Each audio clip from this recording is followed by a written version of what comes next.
After that Eggman video, I decided to take a break from Ultimate Sonic by watching Hazbin Hotel. This was a mistake. I also wanted to make this a short video. This did not happen. I've taken some notes during my watch through of Hazbin Hotel, and I've also made addendums to those notes after the fact. And to read out those addendums, I would like to welcome my guest for this episode, Moth. A link will be in the description to his channel. If you're wondering why this video took so long to come out, it's because I made the switch to Linux, specifically Nobara. Turns out a lot of the software I used on Windows doesn't work on Linux, so I've had to relearn everything from audio recording, video editing, and even drawing software, because I couldn't get Paint Toolsite 2 to work with pen pressure in either a virtual machine or by using Wine. So I've had to learn Critter. Yay! Enough stalling, let's read the Amazon Prime synopsis. This adult animated musical series follows Charlie, the Princess of Hell, as she pursues her seemingly impossible goal of rehabilitating demons to peacefully reduce overpopulation in her kingdom. After a yearly extermination that was imposed by heaven, she opens a hotel in the hopes that patrons will be checking out after proving their souls are redeemable. There's a lot to unpack here, so let me go through the points in order. The first thing is the musical part. Growing up, I was quite the theatre kid, but I grew away from it as I got older. However, that time did leave me with a greater passion for theatrical music, and an understanding of the purpose it has in media. Charlie being the Princess of Hell is a very interesting idea. There are many different interpretations of hell, and with the explosion of popularity of speculative fiction in the early 20th century, along with the millennia-old faiths, there are a vast amount of hells to choose to be inspired by.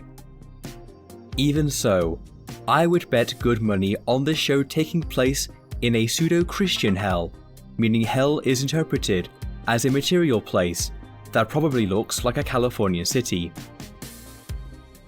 Now, the most eye-catching part in all of this is this idea right here: the rehabilitation of demons to peacefully reduce overpopulation in her kingdom.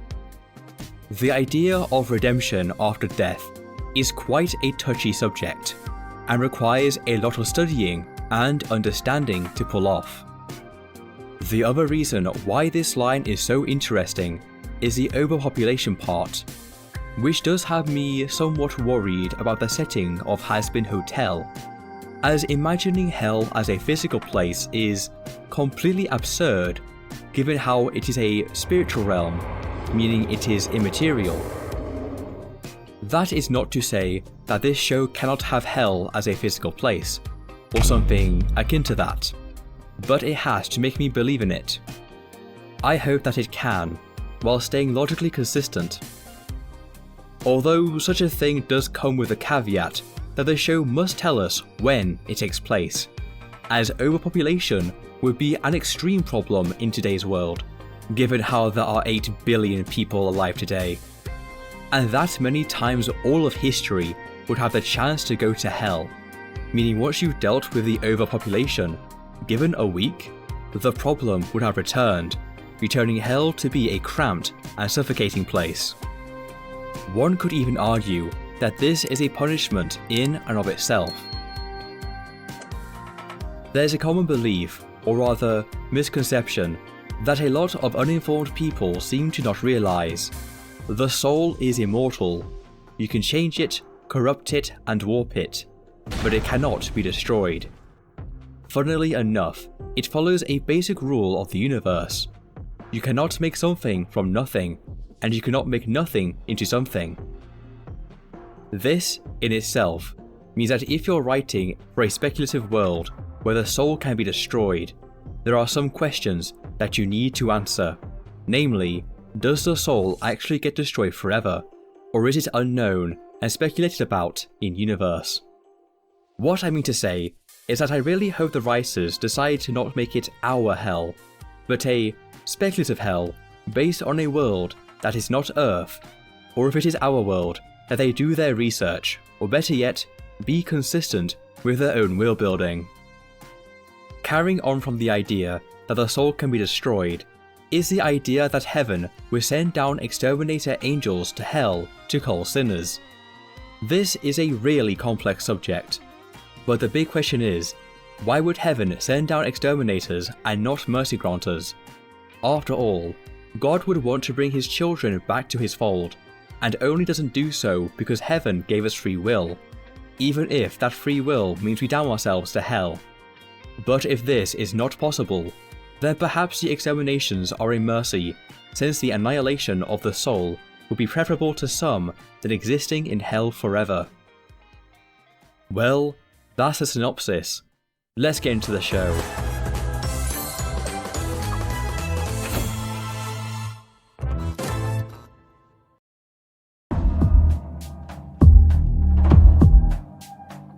"50 seconds. I really hope this doesn't turn into another LVM situation. Anyway, Lucifer was never biblically referred to as a creative. In fact, it would be far more apt to call him the exact opposite, someone who abhors creativity and does his best to deny it and destroy it. Fun fact, in popular interpretations of the war in heaven, Lucifer was the first ever celebrity, as he was God's favourite choir boy. This one fact led Lucifer, who was as beautiful as the morning star, to have a massive ego, and with ego came pride, and with pride came vainglory. I can't believe they made yet another show with an insidious Lucifer specifically to convince millennials and edgy teenagers to have a more anti-Christian worldview. The funny thing is, Lucifer would actively hate this version of himself. It wasn't the angels who built the material or immaterial universe, it was God. The weirdest part about all of this is that despite St. Peter being in the show, God, Jesus, and the Holy Spirit are never brought up. That is such a huge inconsistency that it makes me believe the showrunners didn't even read the Bible. Most likely because they are allergic to good writing. The first thing to note is that Lilith is not a canon biblical figure. She's just a Jewish fairy tale who first appeared around 500 AD. The second thing to note is that neither could demand much of the other, for they had no concept of good or evil. But if we were to use the Jewish fairy tale as our source, then I should mention that Lilith was an awful woman who would reject Adam through no fault of his own, breaking his heart and causing him to spiral into depression, in which he would commit acts that he did not know were evil, at least until Eve was made from his rib and the rest of that story had played out. Here we go again with Lilith. First of all, she's not canon to any religious texts, as she is only a Jewish fairy tale that first appeared at around 500 AD. She actively made Adam's life a living hell and drove him to the brink of despair. Secondly, she's always used to spread the all men are evil message these shows like to talk about. The only men who are ever considered okay in shows like this are the ones who are subversive, submissive, or essentially just slaves. It always gets downright annoying after the first 3 lines of dialogue. The apple of the tree of knowledge of good and evil, which wasn't actually an apple, that's just a popular way to depict the fruit, didn't create evil. Evil already existed, including in this show's depiction of Genesis. How do I know? Because Lucifer has fallen and taken a third of heaven with him. To be clear, all the fruit of knowledge of good and evil did was make Adam and Eve aware and knowledgeable about all that is good and evil. The key word being knowledge, meaning both Adam and Eve now knew exactly what they were doing and the ramifications of their actions. The entire point of planting the tree of knowledge of good and evil in Eden was to test Adam and Eve's character, in which they failed miserably because they used their knowledge of good and evil to lie to God. The act of lying to God is what banished Adam and Eve from the Garden of Eden. although that is my interpretation, as that makes the most sense to me. I should also mention that Adam was tricked by Eve to eat from the fruit first, yet this show is implying Eve ate from it first, which isn't true. But if it is true for this show, that actually makes Eve even more evil, because she would have known by the time she ate of the fruit that what she had done was wrong, and yet still made Adam eat from it. But Lilith thrived, empowering demonkind with her voice and her songs, and as— Ha! All I will say about what Lilith did for mankind is, well, apart from never existing, is so graphic and evil that I can't go into detail because of YouTube's guidelines. All I can say is that it has a lot to do with red lights and Aztecian delicacies.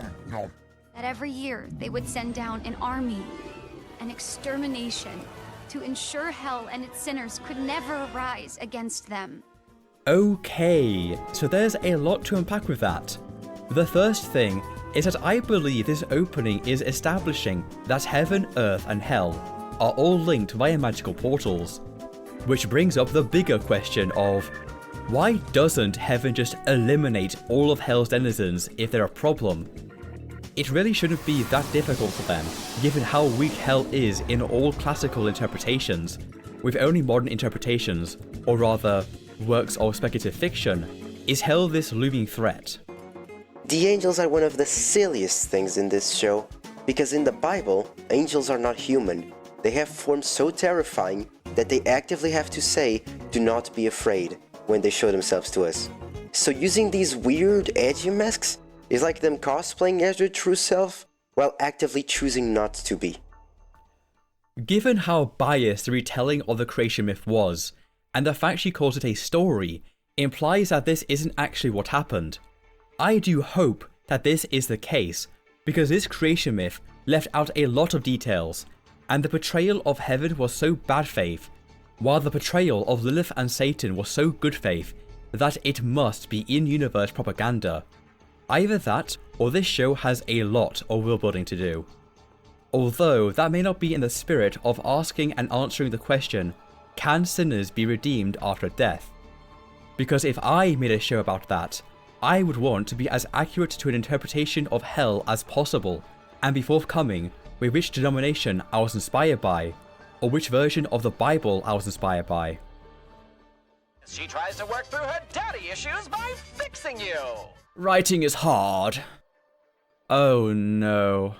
I really hope this show doesn't debase itself into being one of those shows that believes that saying grown-up words means they're adult and well written, forgetting that self-control is a sign of maturity.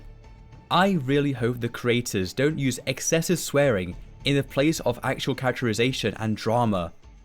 Not unlike another show I could mention. Angel, I appreciate you wanting to use your special skills to attract folks to the hotel, but If you've seen my previous content, you know that I am a very writing-focused person, so for me to notice an absolute barrage of sound effects is not a good sign, especially since good sound design shouldn't be noticed most of the time.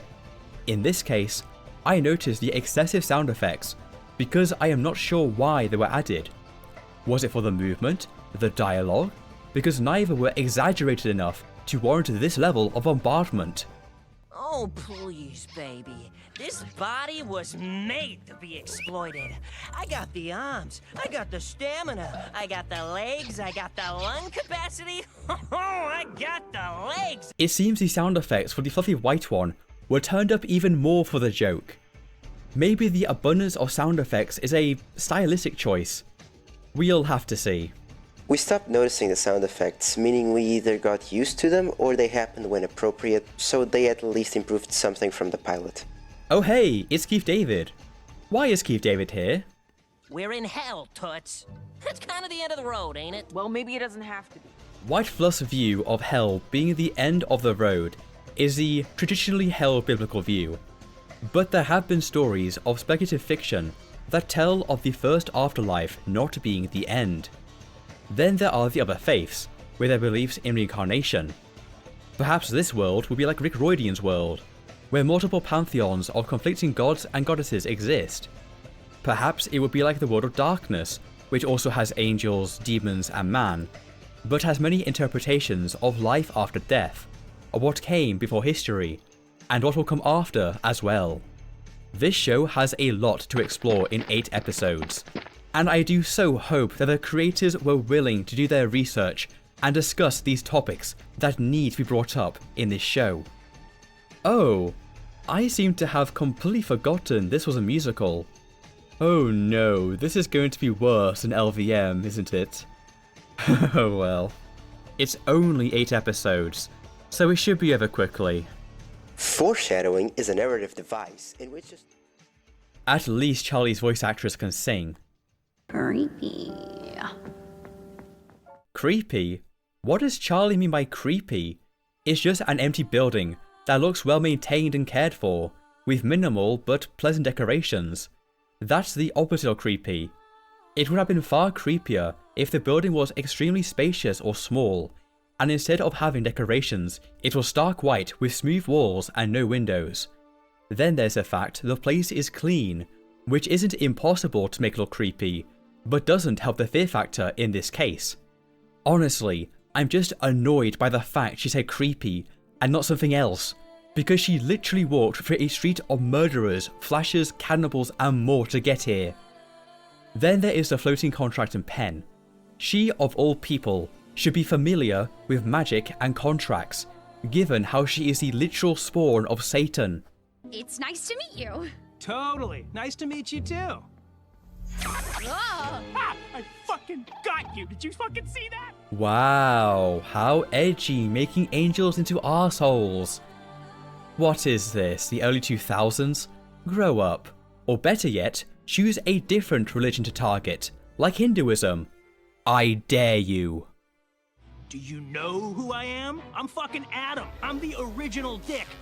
They went out of their way to portray the first man as this? As a frat bro, an entirely American idea that only bad adult animated comedy shows make fun of because they're such low-hanging fruit. The fact it even crossed the creators' minds to portray Adam like this speaks volumes to their characters.